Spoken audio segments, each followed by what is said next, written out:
اور آج الحمدللہ 29واں روزہ، یعنی ہو سکتا ہے آج ممکنہ چاند رات ہو، پہلی شوال ہو جائے، یا پھر آپ کو اور مجھے ایک اور روزہ مل جائے۔ یقیناً یہ ساعتیں، یہ دن، یہ رات بہت ہی زیادہ اہم ہیں، فضیلت والے ہیں، اور ہماری کوشش رہی اس پوری ٹرانسمیشن میں کہ اس کے مختلف پہلوؤں کو اجاگر کریں، جو اس کا روحانی پہلو ہے، جو ہماری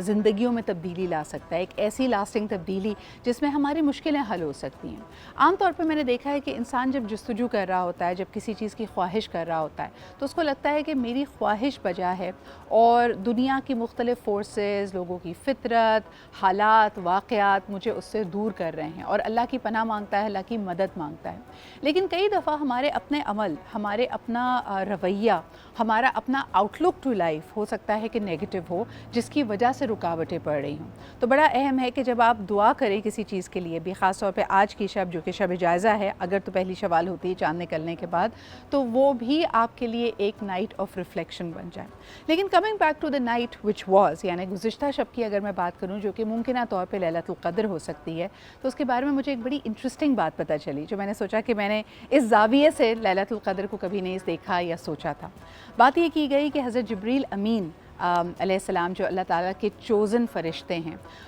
تمام ہی انبیاء سے کمیونیکیٹ کرنے کی جو ذمہ داری تھی اللہ تعالیٰ نے حضرت جبرائیل علیہ السلام کو دی، لیکن حضور اکرم صلی اللہ علیہ وآلہ وسلم خاتم النبیین ہیں، اور ان کے بعد کیونکہ دنیا میں اللہ تعالیٰ نے کسی نبی کو، کسی رسول کو نہیں بھیجنا، تو حضرت جبرائیل علیہ السلام کے لیے دنیا میں آنے کی کوئی وجہ نہیں ہے، یعنی نہ اللہ کا پیغام لے کر، نہ وحی لے کر آنے کا کوئی وجہ ان کی بنتی نہیں ہے، سوائے اس رات کے۔ یعنی اللہ رب العزت سورہ قدر میں فرماتے ہیں کہ یہ وہ 1000 مہینوں سے بہتر اور افضل رات ہے جس میں حضرت جبرائیل امین بذات خود زمین پہ اترتے ہیں، اور ان کے پاس یقیناً ان کے علاوہ بھی بہت سارے فرشتے، یعنی کہا جاتا ہے کہ دس از جیم پیکڈ، زمین اور آسمان کے بیچ میں کوئی ایسی جگہ نہیں ہے جہاں اللہ کے حکم سے فرشتے نہیں اترتے۔ اور خاص طور پہ اس کو دیکھنے کے کئی زاویے ہو سکتے ہیں، لیکن جب ہم لیلۃ القدر کی بات کرتے ہیں تو کہا جاتا ہے یہ دین اسلام کا چھٹا ستون بھی ہے، یعنی قدر، اللہ تعالیٰ کی قدرت پہ یقین رکھنا کہ کئی چیزیں اللہ تعالیٰ نے لکھ دی ہیں، تو اللہ تعالیٰ اس قدر کو آج کی رات ڈیسائیڈ کرتے ہیں، یعنی آپ کی دعاؤں میں اللہ تعالیٰ اتنا ہی تاثیر پیدا کر دیتے ہیں کہ اگر آپ کے حالات، واقعات، آپ کی قسمت میں نہیں ہے کوئی چیز، تو اللہ تعالیٰ اس کو اپنی قدرت سے، اپنی قدر سے آپ کے لیے بنا سکتا ہے۔ تو یقیناً آنے والی آپ کی زندگی، آپ کے سال، آپ کا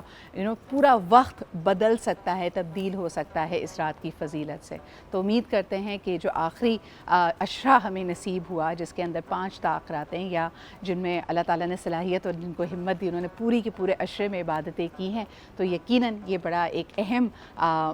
مہینہ گزرا ہے۔ امید کرتے ہیں کہ آپ کی تمام دعائیں بھی قبول ہوئی ہوں گی۔